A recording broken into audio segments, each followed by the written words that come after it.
અખંડ ભારતના આરાધ્ય દેવ અને મરાઠા સામ્રાજ્યના સ્થાપક શ્રી છત્રપતિ શિવાજી મહારાજની જન્મ જયંતિની ઉજવણી કરવામાં આવી રહી છે, ત્યારે વડોદરા મહાનગરપાલિકા દ્વારા પણ વિશેષ કાર્યક્રમનું આયોજન કરાવ્યું હતું। શહેરના મુખ્ય સર્કલ પર સ્થિત અશ્વરૂઢ શિવાજી મહારાજની પ્રતિમાને મેયરના હસ્તે પુષ્પાંજલિ અર્પણ કરવામાં આવી હતી। આ પ્રસંગે પાલિકાના પદાધિકારીઓ અને મહાનુભાવો ઉપસ્થિત રહ્યા હતા। મહારાજની પ્રતિમાને ભવ્ય હારતોરા કરવામાં આવ્યા અને જય ભવાની જય શિવાજીના ગગનભેદી નારાથી સમગ્ર વિસ્તાર ગુંજી ઉઠ્યો હતો। પુષ્પાંજલિ બાદ ઉપસ્થિત મેદનીએ સંબોધતા મેયરશ્રીએ જણાવ્યું હતું કે છત્રપતિ શિવાજી મહારાજનું જીવન આપણા સૌ માટે સાહસ, સુશાસન અને સમાનતાનું પ્રતીક છે।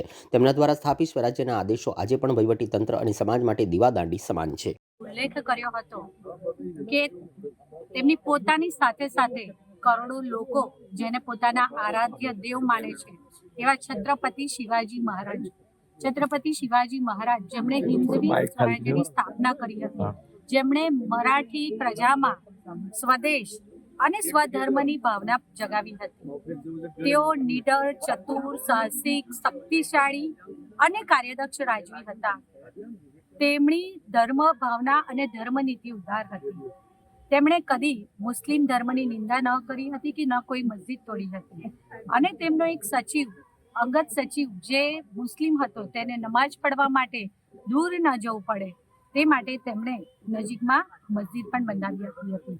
વડોદરા મહાનગરપાલિકા દ્વારા પ્રતિવર્ષ શ્રી છત્રપતિ શિવાજી મહારાજના જન્મ જયંતિના અવસર પર વડોદરા શહેરના સયાજી બાગમાં આવેલી તેમની પ્રતિમાને પુષ્પાંજલિ અર્પણ કરવાના કાર્યક્રમનું આયોજન કરવામાં આવતું હોય છે।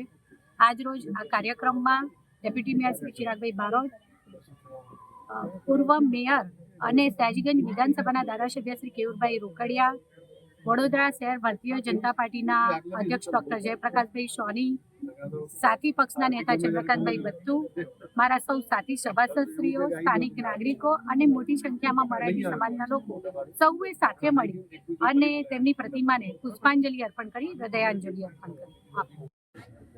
છત્રપતિ શિવાજી મહારાજનો જન્મ જયંતિ મહોત્સવ છે। વડોદરા શહેરમાં છત્રપતિ શિવાજી મહારાજનું પ્રતિમા સયાજી બાગ ખાતે લગાવેલી છે। ભારતની અંદર જે બે મોટી પ્રતિમાઓ છે, એક પુણેમાં છે અને બીજી વડોદરામાં છે। વડોદરાનું ગૌરવ છે કે છત્રપતિ શિવાજી મહારાજની ઘોડા સહિતની પ્રતિમા આપણા ત્યાં છે। આજે પ્રતિમાને માલ્યાર્પણ કરવાનું થયું। છત્રપતિ શિવાજી મહારાજ એ માત્ર વ્યક્તિ નહોતા, એ વિચાર હતા।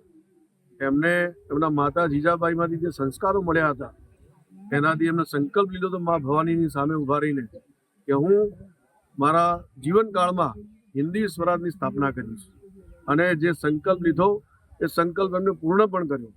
જે તે સમયમાં મોગલોને હંફાવનાર કોઈ એકમાત્ર રાજા હોય તો એ સમયની અંદર મહારાજા છત્રપતિ શિવાજી મહારાજ હતા। એ અને એમના સેનાપતિઓ એકદમ જોરદાર રીતે મુગલો સાથે યુદ્ધ કર્યું અને જેટલા પણ યુદ્ધ એમણે કર્યા પોતે જીવનમાં તમામ યુદ્ધ જો કોઈ જીતનાર કોઈ રાજા હોય તો એ છત્રપતિ શિવાજી મહારાજ છે। અદ્ભુત સાહસ, અદ્ભુત શૌર્ય અને પ્રજાજનો માટેની જે ભાવના હતી એમની, એના કારણથી છત્રપતિ શિવાજી મહારાજ એ બહુ સારી રીતે ઓળખાય છે। ચારિત્ર, ઉદ્દાત ચારિત્ર હતું। એમનો એક પ્રસંગ પણ જોરદાર પ્રસંગ છે, જ્યારે કોઈ મોગલની સેનામાંથી કોઈક સ્ત્રીને લઈ આવે છે ત્યારે છત્રપતિ શિવાજી મહારાજ એવા મહારાજ હતા કે એમને સસન્માન એ પાછા મોકલાવે છે। આવા છત્રપતિ શિવાજી મહારાજના જીવનમાંથી આપણે સૌએ પ્રેરણા મેળવવી જોઈએ અને આગામી સમયમાં ભારતનો જે વિકસિત ભારત બનાવવાનો સંકલ્પ છે એ જ પ્રકારનો સંકલ્પ જે મહારાજા છત્રપતિએ લીધો હતો એવા વિકસિત ભારત બનાવવા માટે આપણે સૌએ આગળ વધવું જોઈએ। ધન્યવાદ। આજે 396મી જન્મ જયંતિ એમની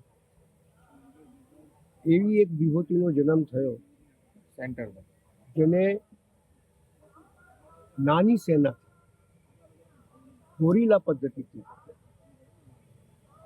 મુગલ સામ્રાજ્યને દાંત ખાટા કરનાર અને યોદ્ધા તરીકે વખણાયો। પણ સૌથી મોટો સવાલ એ થાય કે એમને કઈ રીતે સેના બનાવી, કઈ રીતે આગળ વધ્યા। જળ નિશ્ચય, એક વખત જે નિર્ણય લઈ લે એનાથી પીછેહટ નતા કરતા। નાની સેનાથી મહાન યુદ્ધ કઈ રીતે લડવું એ એમનામાંથી શીખવા જેવું છે। દરેક ધર્મનું સન્માન કરવું એ એમનામાંથી શીખવા જેવું છે। સવાલ એ છે કે આજના યુવાનો નિર્ણય નથી લેતા, પણ કોણ વ્યક્તિની પાસે તાકાત છે એની પાસે ઢળી જાય છે. શિવાજી મહારાજમાંથી એ જ શીખવા જેવું છે કે સેના નાની હોય કે મોટી હોય, ધર્મની રક્ષા હોય, પ્રજાની રક્ષા હોય કે અન્યાય સામે લડવાનું હોય, એ એમનામાંથી શીખવા જેવું છે. આજના દિવસે હું એમને નમન તો કરું છું, સાથે સાથે તમામ યુવાનોને અને દેશવાસીઓને કહેવા માગું છું કે વીર એને જ કહેવાય જે પોતાની પરવા ના કરે, કે પોતાની પ્રજા ઉપર વિશ્વાસ મૂકે અને નાનોથી નાનો માણસની વેદના એ સાંભળે. શિવાજી મહારાજમાં સૌથી મોટો ગુણ હતો નાનાથી નાના માણસની વેદના સાંભળે, શાંત અને એક ચિત્તે સાંભળે અને એનો નિર્ણય લે, એનો નિકાલ કરે. આજના દિવસે ઉપરવાળા કે એ નિર્ણય થાય છે, નીચેવાળા કે એના નિર્ણયો નથી થતા. એટલે આજના દિવસે પ્રજા માટે લડવા માટે ઓછા લોકો છે, પણ પાર્ટીઓ માટે લડવાવાળા વધારે દેખાય છે. એટલે શિવાજી મહારાજમાંથી એ શીખવું, પાર્ટી કરતાં પ્રજા મહાન છે, પાર્ટી કરતાં ન્યાય મહાન છે, પાર્ટી કરતાં અન્યાય સામે લડવું મહાન છે. એ એમનાથી શીખવા જેવું છે. આજના દિવસે એમને નમન કરું છું અને એવા વીર પુરુષોમાંથી કંઈક શીખો આ દેશના યુવાનો, એ જ મારી માગણી છે.